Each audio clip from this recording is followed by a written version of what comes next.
Hi friends, in this video we're going to talk skincare myths and beauty myths. I have done some research, I have gone down the rabbit hole of the internet and the research, and I have put together just a few myths that I thought I would share with you guys. So get comfortable, grab a drink, and let's get into this first myth.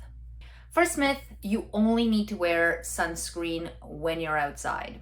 If you are in a regular building with windows, you will be exposed to sunlight. Unless you're in a windowless room / building, then you're good. But if you are anywhere with windows, you will be exposed to sunlight. So you should be wearing SPF to protect your skin. Now, the minimum SPF you should be wearing is 30 or higher, but a minimum 30 SPF should be part of your daily skincare routine. Every morning, I put on SPF, and also don't forget to reapply. Make sure you reapply that sunscreen throughout the day, even if you're indoors. When I'm in the office, I'm sitting right in front of a window, I will throughout the day reapply my sunscreen to make sure that my skin stays protected. Second myth, people with oily skin don't need to moisturize. Now, if you have oily skin, you should absolutely moisturize your skin. It might feel counterintuitive, but it's not.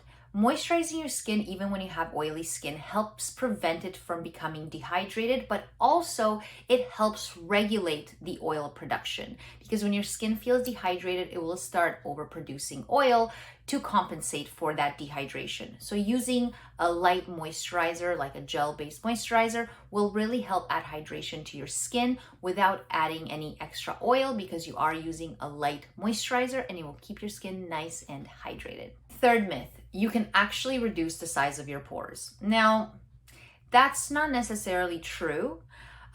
You can reduce the appearance of your pores by keeping them clean, and you can do this by using a retinol or a chemical exfoliant that really gets in there and cleans your pores, because when your pores are clean and unclogged, they do appear smaller. They're not as evident.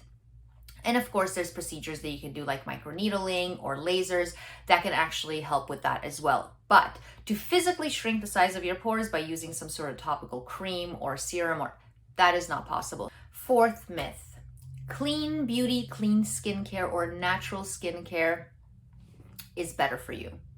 Now, first of all, I just want to say the term clean, like clean skincare, clean beauty, is not regulated anywhere. So there's not a real regulated definition that companies have to go by in order to consider or call their products clean. So anyone can use that term because it's not actually regulated. So when you get a product that says, oh, natural, clean beauty, that doesn't mean it's chemical free. There's chemicals in everything. Just because it says it's natural doesn't mean your skin will love it. Doesn't mean your skin won't have a reaction to it. And this is where I always go back to, always test out the product on your skin in a little patch to make sure that your skin won't react to it. Because you just never know what reaction your skin will have. For example, if a product has a lot of essential oils or botanicals, you may have a reaction to that, some sort of allergy or just some sort of sensitivity to those specific ingredients or even one of those ingredients. So be mindful of that. Just because something is considered clean or natural does not mean your skin won't have a reaction. Fifth myth, if your makeup or foundation has SPF in it, you don't need to wear sunscreen. Unfortunately, that is not true. If your foundation has SPF in it, that is an added bonus of protection, not a substitution for sunscreen. Because the amount of sunscreen you need to wear is the length of your two fingers, so index finger and middle finger.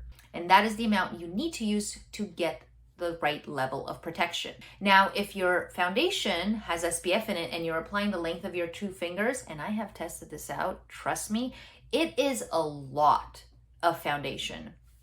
So to avoid that cake face, I make sure that I use the length of my two fingers of sunscreen, and then I go in with my foundation with SPF, and that is just a nice little added bonus of protection that I'm getting from that makeup.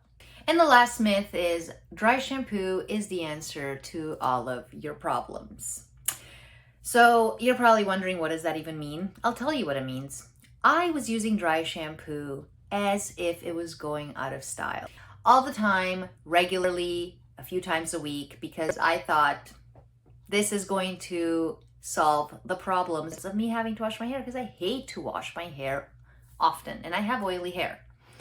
So what had happened was I was noticing my hair was starting to get dry. It was starting to break easier, and I was noticing there's some buildup on my scalp, and my scalp was also getting flaky. After talking to my hairdresser and doing some research, I have learned that that is the case of overuse of dry shampoo. When I use dry shampoo too often, what happens is it dries out your hair and the strands, so your hair does become more prone to breakage. It also causes buildup in your scalp, and because it dries out your scalp, it also causes some flakiness. So overuse of dry shampoo, not the best idea. I now limit it to once a week, once every couple of weeks, and save the dry shampoo for when I really, really need it. If you're using dry shampoo too much and you're noticing the flakiness, the dry hair, maybe put a pause on it, give your scalp a break, give your hair a break. It might help. Thank you guys so much for watching. I hope you enjoyed this video. Let me know if there's any other videos you'd like me to make or products you'd like me to review. I love hearing from you, and thank you again so much for watching, and I'll see you next time.